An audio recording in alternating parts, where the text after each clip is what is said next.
Je suis revenue. Alors,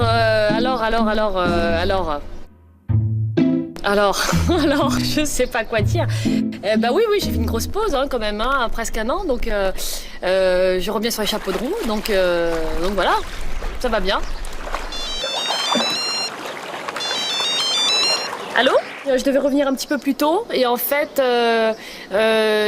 comme ça marche par histoire d'intrigues qui ont été réécrites, finalement ça s'est repoussé au mois de juin et c'est pas plus mal, ça m'a permis de profiter aussi de ma coupure.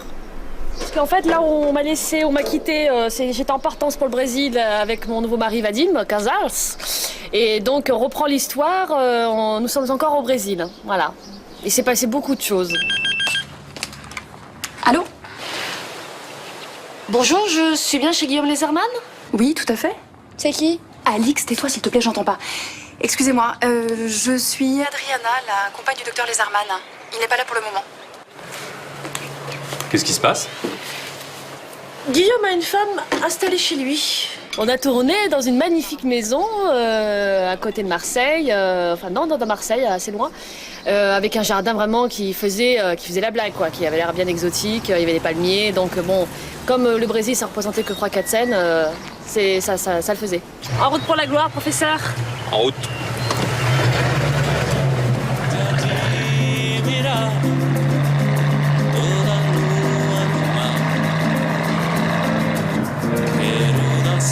Non, ce n'est absolument pas naturel, bien sûr, c'est du maquillage.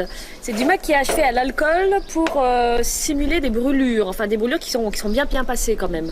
Voilà, parce que là, actuellement, là, quand je vous parle, nous sommes début juillet et je suis en train de tourner mes séquences qui sont quelques semaines après mon accident de voiture. Donc bon, comme la voiture a quand même pris feu.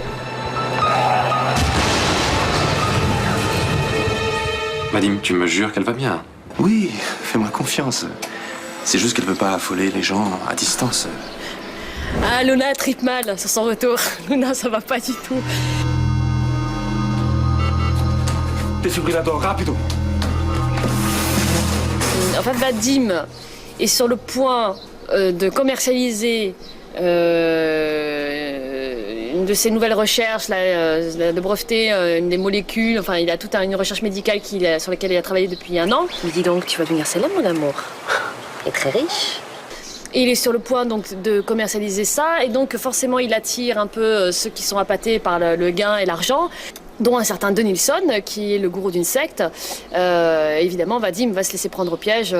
Et Luna va être un peu son Jiminy Cricket. En fait, elle va lui essayer de lui faire ouvrir les yeux là-dessus, et évidemment, elle va avoir beaucoup de mal. La lumière revient vers elle.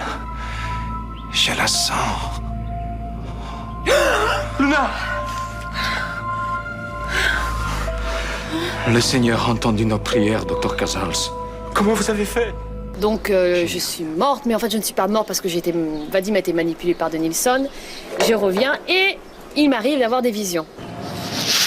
Vous êtes des parasites, ils vont vous dégager d'ici! La cohabitation entre Guillaume et Vadim forcément se passe pas extrêmement bien.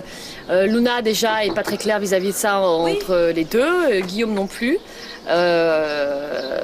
Donc c'est difficile pour ces deux-là d'avoir des relations exemptes de toute ambiguïté ou séduction. Salut toi. Salut. Alors je peux pas partir 10 jours en vacances avec mon mari sans que tu répliques? T'es plutôt collant comme ex. Je crois, oui. Guillaume en plus étant assez protecteur envers Luna, ça va faire ressortir beaucoup de choses qui vont un peu perturber. Ça va être une espèce pas de relation à 3, mais disons qu'il va y avoir un triangle comme ça, un peu étrange, voilà, pendant quelques temps. C'est un peu une machine à laver, quoi. Quand on arrête un petit moment et qu'on reprend, et qu'il y a une grosse, forte intrigue comme ça autour de mon personnage, avec des choses très dures et un peu dingues, on s'en prie un peu dans un tourbillon. C'est ça, c'est le mot. On va devenir riche, Madame Casals. Mais dis donc, c'est vrai ça. J'avais oublié que j'étais ta femme légitime. Donc, la moitié de ta fortune va me revenir. J'adore l'idée.